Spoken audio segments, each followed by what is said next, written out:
গাজীপুর জেলার শ্রীপুর উপজেলার মাওনা চৌরাস্তায় লাইফকেয়ার হাসপাতালের গতকালকে সিজার হয়ে একটি রোগীটি রাত্রে মারা যায় এবং রোগীর স্বজনরা হাজির শোনা যাচ্ছে।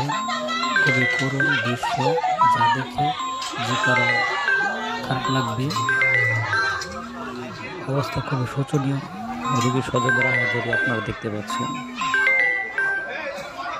আপনারাই দেখুন রোগীর স্বজনরা কীভাবে কান্না করছে, দেখে খুবই খারাপ লাগছে। এখানে উপস্থিত আছেন প্রশাসনের লোক, পুলিশ ভাইয়েরা, তারা তাদের সান্ত্বনা দেওয়ার চেষ্টা করছে। আসলে সান্ত্বনা দিয়ে কী হবে, মানুষ যখন মারা যায়, যখন যার যাবে তখন সেই বুঝবে আসলে কতটা দেবীদের কষ্ট দেয়।